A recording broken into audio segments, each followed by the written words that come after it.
Hey guys, it's Derek with 4Runner Lifestyle. We've got Kylie here at 4Runner Kai on Instagram, and today we're doing a full swap of her interior lighting.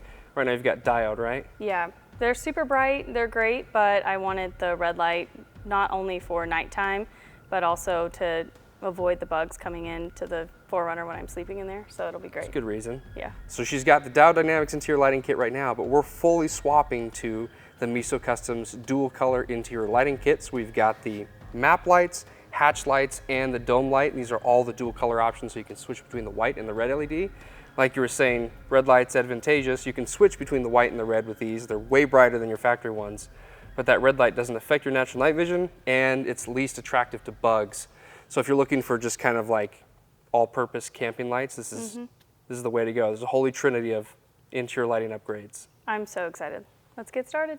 So this install is actually really easy. It's not very complicated. You don't really need any tooling to do it, but there are three things that I highly recommend you have. The first is a pry tool. Now you can use a flathead screwdriver, but just in the interest of not scratching anything in your vehicle, a plastic pry tool is going to be a lot better and a little bit easier to use. Then the other thing I'd highly recommend you have is some kind of electrical tape. This is just a life hack. I'll show you guys how to get some of the bulbs out that are hard to reach. And then if you have a pair of needle nose pliers or some kind of pliers that can get into a tight space, this might help you out a little bit getting some of the bulbs that are already in there out without any complications. Okay, so we're gonna start off with the Meso Custom map lights. They're the hardest ones to install, Okay, so this is what comes in the package. This is the front side, and then here is on the back. So right now I have the diode interior lighting kit. They're super bright and they're great for just normal use, but I'm excited to change them to the map lights for the dual function. This is the pry tool that we're going to be using just so it doesn't damage any part of the lens or any of the housing on the inside. So first we're going to start off on this right side. Just try and pop it out like that. So this is what the lens looks like once it's popped off. We have this other one on this side and then this center piece that we'll also have to remove.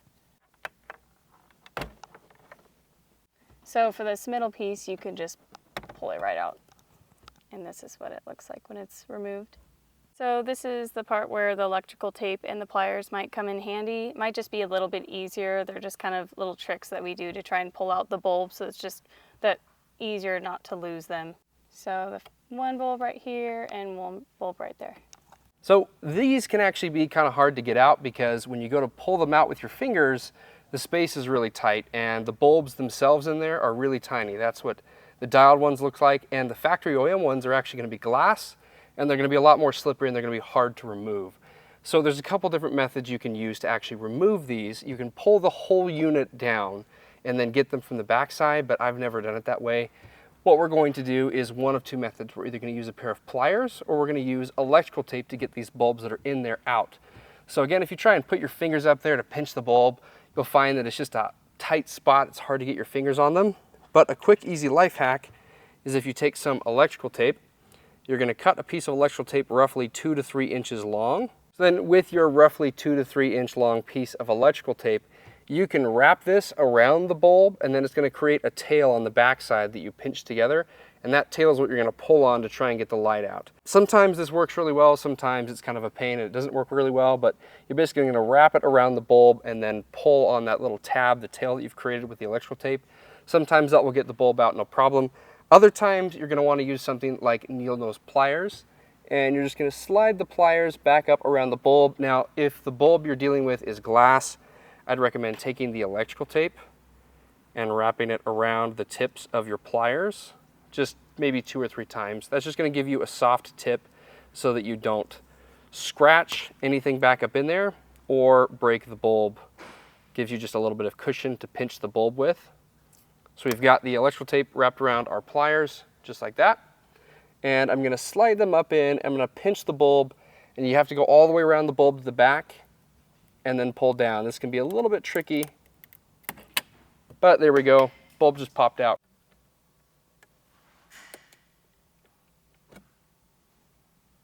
So now that both of the bulbs are out for the diode lighting kit, we're going to install the Meso Customs map lights.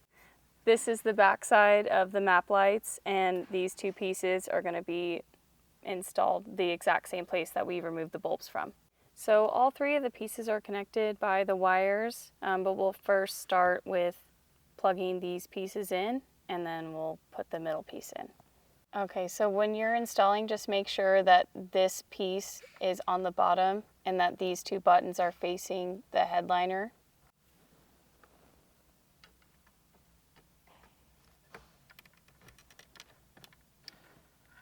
So these two wires are going to go in the exact same places that we removed the bulbs from, so we'll put this one in. Okay, so then we'll put this middle piece in. So once you plug in those wires to the exact same place that we removed the bulbs, this middle piece just kind of pops in really easily. Okay, so these just pop right in. Just make sure the wires are pushed back.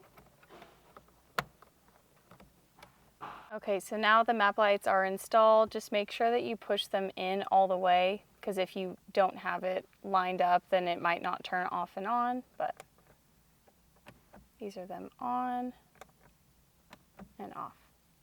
So they also do white and then red if you press on these middle buttons, but it's nice because you can kind of change between having one white or one red.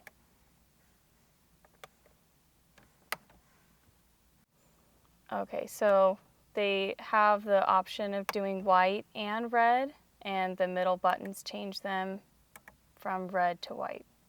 And it's nice because you can actually have one side red and one side white if you really wanted to. Okay, so now we're going to install the Meso dome light, and it's located in the middle of the cab.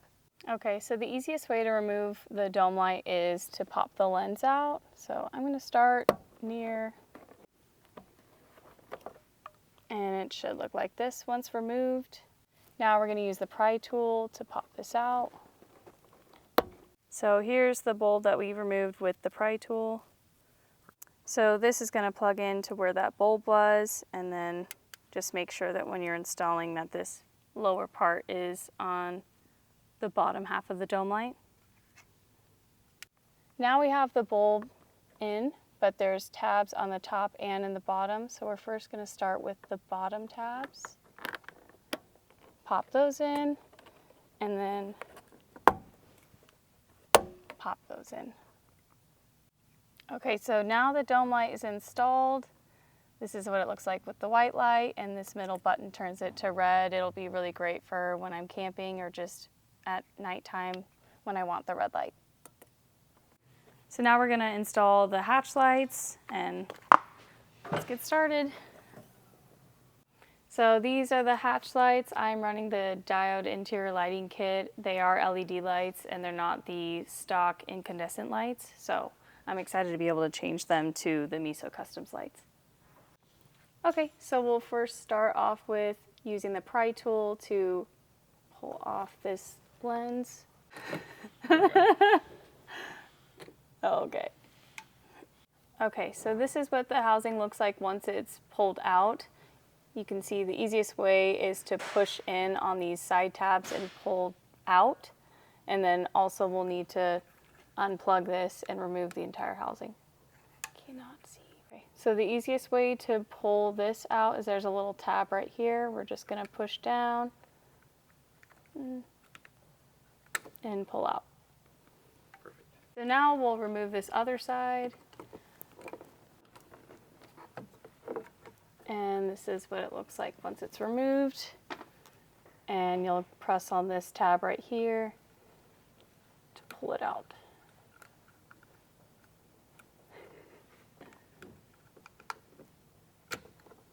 So the reason why we pulled the entire housings out here is because we actually need to use this little gray back piece when we go back to install the actual hatch light. So the first thing we need to do is remove the plastic cover from this housing. We're actually going to use this housing itself, and we're going to keep some of the components from that. So that's why you unplug the whole thing. Now here are the hatch lights. That's what they look like in the package. When you pull them out, you will notice you've got that same little bulb plug that we had from the dome light, but then you also have a new switch. Now the only reason why you have this extra switch is because it's black and the factory OEM ones are gray. So obviously we want the black one so that it looks a lot better. So the first thing we need to do is we need to pop off these plastic covers. Now these plastic covers have tabs. So if you look really closely, you'll see there's the tab here, there's the tab there, and it's got the same tabs on the top and the bottom. Now the easiest way to do it is on this bottom side, the side with the switch. The tabs are just a little bit easier to access, and so you can take a tool or just your hands and pop that off of those little ledges right there. And then once you've got one side off, you should just be able to pull the whole thing separate just like that. Now this is the housing we're going to use. First thing you need to do is remove the bulb that's already in there. We can get rid of that. Now this is optional. If you want to just keep the gray switch, you can. But if you want it to match the Meso lights that are black, you can go ahead and use the black switch. So the way to do that, on the back side, you guys will see that little copper looking piece of metal with a screw in it right there. You need to take a Phillips head screwdriver, small one preferably, and you need to unscrew the screw right there in the middle. Now the most important part of doing this is making sure that piece of metal doesn't get bent. You need to make sure it retains its shape. So we're just going to take our screwdriver, we're going to latch onto that screw, and I'm just going to remove that screw. And sometimes you need to put your fingers on the back and push forward to hold this little switch in place so it doesn't move. Again, you want to make sure that piece of metal doesn't get bent. That piece of metal is what decides the connection when you move your switch back and forth. Oh, so with the screw removed, just like that, pour it out of my hand. There's the screw. There is where the screw was in the middle of that metal piece. Now we can pull the gray switch out. You can leave the piece of metal in the exact same position it was before. Now we're going to go ahead and take the switch from the Meso and install it onto this housing. So when you go to pull your Meso Customs hatch lights out of the kit, you'll see that you have this switch. And on the back of the switch, there will most likely be this piece of foam, sticky stuff. That's just a packaging thing. So you can go ahead and take this piece of foam and just discard it. We no longer need it. So now this switch, we're going to reinstall onto the factory housing. So we've got the factory housing right here. If we flip this over, you can see where the switch was. We just need to put the black switch on. And now we just need to line up the hole for the screw. So you see when you put this on, you got that little piece of metal on the inside right here, and you've got the hole. There's a hole in the bottom of this right there that you need to put the screw in. So you go ahead and slide this on, and you're just going to use looking through the hole this way to find that area where you're going to put the screw back in. Once you get those lined up, you'll just take the same screw you took out before and screw it back in. So once you get those lined up, you're just going to go ahead and take your screwdriver and you're just going to tighten this down. Now you want to tighten it down just to the point where the switch stays in the same position. And then if you move this back and forth and you watch on the back side, when you're moving the switch, what it's actually doing is it's clicking that metal piece in different positions. That's why it's important that that piece of metal stays in the same shape. So now that your switch is installed, it should look like that with this black switch. All we need to do is add the actual Meso hatch light part. The way we're going to do that is by taking this fake bulb connector and plugging it in between these two metal prongs the same way the bulb was originally. So we pop in one side and then pop in the other side, just like that. Once that's done, you can take your hatch light and it will click back over the top, make sure the switch is lined up correctly, just like the original plastic cover did. So it should snap together just like that. And now this is ready to be back assembled into the vehicle. So here's the other housing. We already installed the first one. Same process on the second one. So we got that switch we got to swap out. Again, that's optional, but the black switch looks a lot better. So you got this plastic cover. Again, these tabs are a little bit easier to access on the side with the switch than the other side, just because it's flat here. You've got it indent on this side. You can reach them really easy. I just pop these off with my thumb. You can see how those are no longer attached right there. And the whole thing just pops off just like that. Now the bulb actually fell out by itself, but the bulb is normally connected between those two metal connectors. You can just pop that out. We can get rid of the bulb. Next, we need to swap the switch out again. So on the back side, once again, you got that middle piece with the area where the screw is, right there in the middle. Right there. So we're going to take our small Phillips head screwdriver and we're just going to hold the switch in place with two fingers on the back side. Take the Phillips head screwdriver and slowly unscrew this Phillips head screw.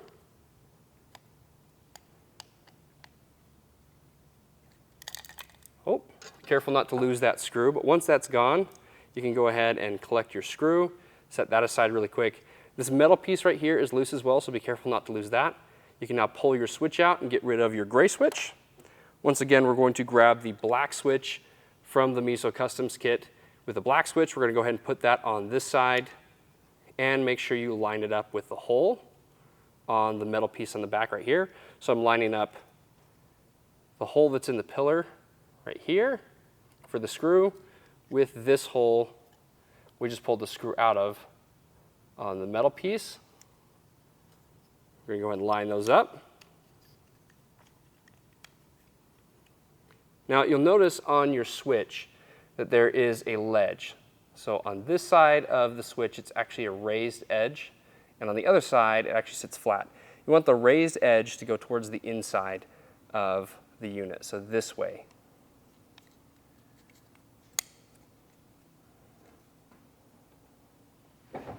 So once those holes are lined up, we're going to go and take that screw we removed earlier. We're going to put it in, and we're going to tighten this down.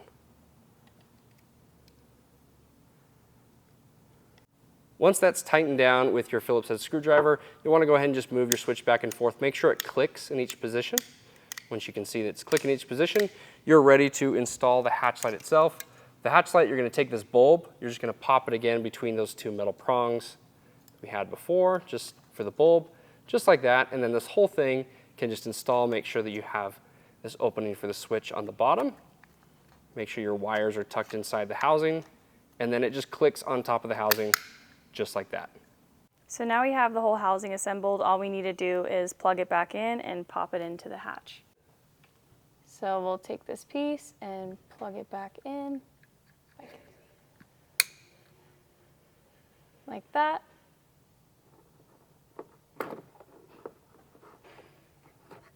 Push it back in, and now it's installed. So we have the housing. All we need to do is plug it back in and pop it into the hatch. Okay.